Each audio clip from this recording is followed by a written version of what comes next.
অভিষেক যদি অমিত শাহকে তুইতকারী করতে পারে তাহলে আমি বলতে পারি আমি তোকে কোলে নিয়ে ঘুরেছি, ওকে তো আমি তুই বলবো, কি আমি স্যার আপনি বলবো, তো বয়স অনেক ছোট আমার।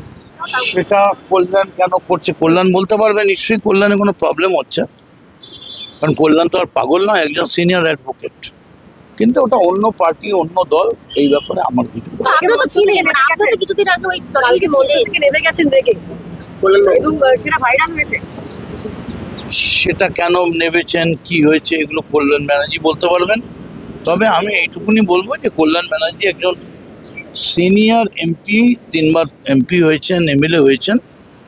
রাজনীতিতে বয়স্কদের, সিনিয়রদের একটা সৌজন্য থাকা উচিত। আপনি কি একমত করলেন বাবুর সাথে? সিনিয়রদের যে একটা সম্মান আলাদা থাকা উচিত, আমার তো মনে হয় সিনিয়রদের জন্য আস্তে আস্তে একটা করে বেঞ্চ করে দেওয়া উচিত যত দিন যাবে। কারণ অল্প বয়সী ছেলেমেয়েরা যারা আসছে, তারা এসেই যদি 5বারের 4বারের এমপিকে অপমান করতে শুরু করে তাহলে তো মুশকিল হয়ে যাবে। আপনার ছেলে আজ ইডি দপ্তরে পৌঁছালো, এই নিয়ে কি বলবেন? দেখেছে গেছে। আপনার স্ত্রীকেও তো ডেকেছেন।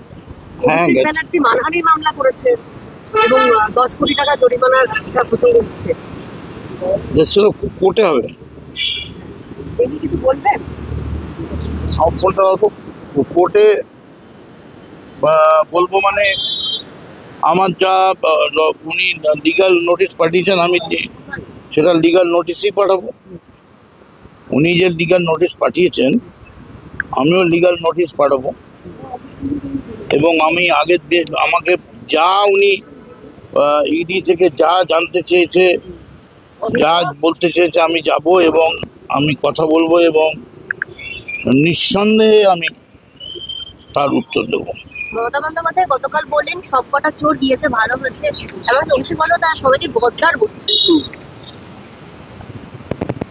বলতে পারবো না। মানে বকলমে আপনাদেরও চোরই বলা হয়েছে মঞ্চ থেকে, প্রকাশ্য মঞ্চে। এখন যে যার শিক্ষা সেটা থাকে, তাকে সেই সেটাই বলে। আর অভিষেককে নিয়ে কি বলবেন? আজকে দাঁড়িয়ে কালকে টুইট করেছিলেন এই নিয়ে চ্যালেঞ্জ তুইতকারী তো করি। অভিষেক যদি অমিত শাহকে তুইতকারী করতে পারে তাহলে আমি বলতে পারি আমি তোকে কোলে নিয়ে ঘুরেছি, ওকে তো আমি তুই বলবো, কি আমি স্যার আপনি বলবো, তো বয়স অনেক ছোট আমার। তিনি বারংবার একই কথাই বলছেন, নিজের বাস নিজেই নিচ্ছে। কে বলছেন? অভিষেক বন্দ্যোপাধ্যায় বলছে শুভেন্দু অধিকারী নিজের বাস নিজেই নিচ্ছে। তাই জন্য চিফ মিনিস্টার হয়ে গেছেন অভিষেক।